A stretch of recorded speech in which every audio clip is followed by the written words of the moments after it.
Un pequeño progreso cada día suma grandes resultados. Muy buenas, ingeniero, muy buenas con todos. A continuación, el pequeño grupo de geometría, que en este caso somos los pioneros del Pentágono, tiene el honor de presentarles la tutoría que corresponde para esta semana.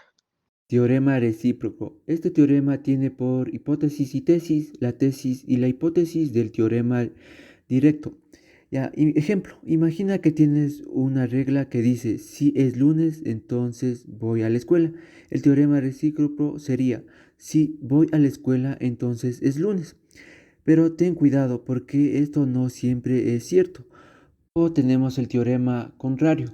Este teorema tiene por hipótesis y tesis las negaciones respectivas de la hipótesis y tesis del teorema directo. Ejemplo. Siguiendo con el ejemplo anterior, el teorema contrario sería si no es lunes, entonces no voy a la escuela. Pero esto tampoco siempre es cierto, porque puedes ir a la escuela en días que no son lunes. Luego tenemos el teorema contrarrecíproco. Este teorema tiene por hipótesis y tesis las negaciones respectivas de la hipótesis y la tesis del teorema recíproco. Y un ejemplo sería, si no voy a la escuela, entonces no es lunes. Esto tampoco siempre es cierto, porque puede haber lunes en los que no vayas a la escuela. Por último tenemos los colorarios. Son proposiciones, consecuencias inmediatas de un teorema que se acepta sin demostración, pero que son demostrables. Un pequeño ejemplo, siguiendo con la misma dinámica de los anteriores, sería, si es lunes, entonces voy a la escuela. Un colorario podría ser, si es lunes y no estoy enfermo, entonces voy a la escuela. Tema tenemos lo que son las razones y proporciones. ¿Qué nos quiere decir la razón? La razón nos da a entender que es la relación por el cociente o la división de las mismas cantidades, pero estas deben estar dentro de la categoría o de la misma naturaleza, y por lo tanto esto nos da un resultado de un número adimensional. Como en este caso tenemos un ejemplo de CLG es igual a 1500 y CLF es igual a 1200. ¿Qué tienen estos dos en común? Tienen el signo del dólar y por la cual están dentro de la categoría del dinero. Y en otros casos, por ejemplo, si CLG es igual a 1500 con el signo del dólar y CLF es 1200, pero con otro signo que podríamos ponerlo como una letra. Estos dos no estarían dentro de la categoría y no podrían hacerse ninguna división, podríamos así decirlo. Y volviendo al ejercicio. El ejercicio nos pide que CLG debe ser dividido sobre CLF. Solo reemplazamos lo que son 1500 sobre 1200 y nos da un resultado de 5 cuartos. Y así obteniendo una razón. ¿Y qué nos dice la proporción? La proporción en sí son las razones, pero ¿qué nos pide? Que son dos y deben ser iguales a un mismo número racional, y por la cual se puede utilizar el axioma de transitividad para igualar ciertas expresiones e igualar las dos razones, formándose lo que se conoce como la proporción. En este caso, tenemos que Q es igual a sobre B y Q también es igual a C sobre D. Y en estos casos utilizamos lo que es el axioma transitivo y nos queda que A sobre B es igual a C sobre D, indicando una proporción. O en este caso también podría leerse como A es igual a B, como C es a D. Vamos a ver lo que son los términos de la proporción y la media proporcional. En este caso, vamos a ver lo que son las partes, los extremos, los medios, los antecedentes y los consecuentes.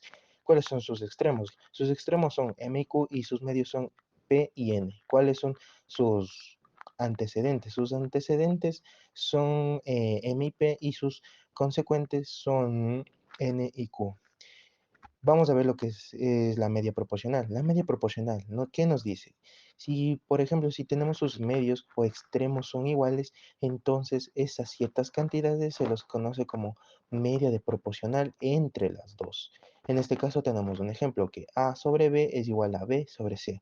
Y en este caso, la igualdad que los mantiene es la letra B, dando a entender que debemos despejar la letra B para obtener la siguiente nueva ecuación, podríamos así decirlo, y nos da un resultado que B cuadrado es igual a A por C. Propiedades de las proporciones. Como primero tenemos que toda proporción se puede invertir, pero siempre va a mantener su igualdad. Como en este caso tenemos A sobre B es igual a C sobre D, y si lo invertimos en ambos lados, nos queda de la siguiente manera: B sobre A es igual a D sobre C, manteniendo su igualdad. Como segundo tenemos que toda proporción del producto de los medios es igual al producto de los extremos. En este caso, vamos solo a multiplicar en cruz y nos queda de la siguiente manera. A por D es igual a C por B. En mayormente los casos puede mantener la igualdad. Como tercero tenemos lo que es toda proporción se puede sumar o restar los antecedentes con sus respectivos consecuentes, obteniendo así el siguiente resultado. Por ejemplo, en este caso A sobre B le sumamos más B y en el otro caso o en el otro lado C sobre D le sumamos más D. En este caso hacemos una pequeña suma de fracciones y el mínimo común múltiplo es B y D y el resultado nos da que A más B sobre B es igual a C más D sobre D. En el cuarto. En el cuarto en sí es lo mismo que en el tercero, pero en este caso el resultado le invertimos y nos queda de la siguiente manera, que A sobre B más A es igual que C sobre D más C. ¿Qué nos quiere decir en el quinto? En el quinto nos quiere decir que si damos una serie de razones de tres o más, entonces la suma de los antecedentes es la suma de los consecuentes, como en cualquier antecedente a su respectivo consecuente. Por ejemplo, si tenemos que A más B, A sobre B es igual a C sobre D, es igual también a E sobre F, dándonos a entender que A más C más E es la suma también de B más D y más F. Y por último tenemos lo que es la 6, que sí, es la regla de las razones. Por ejemplo, tenemos que A sobre B es igual a A por C y B por C, multiplicando tanto como en el numerador y el denominador el mismo número, manteniendo también la igualdad. Los segmentos. Tenemos lo que son los segmentos unitarios. El segmento unitario es solo solín y solito y por lo cual solo tiene su unidad de longitud. Como segundo tenemos la longitud de un segmento, que es un número real entre ambos casos, que en este caso es A y B, y por lo cual nos indica varias veces que el segmento unitario está contenido al segmento dado. Los segmentos congruentes pueden ser geométricos o pueden ser longitudes, y por la cual pueden ser iguales o viceversa. Y en este caso tenemos que el segmento AB es congruente con el segmento CD si y solo si AB es igual a CD. Las propiedades de los segmentos. Aquí tenemos como primer ejemplo que en este segmento, entre A y C, podemos sacar su longitud. Podemos sacarlo de la siguiente manera. AC es igual a AB más BC. Y en esto nos da su longitud entre A y C, dándonos a entender en otras palabras que del todo es igual a la suma de sus partes.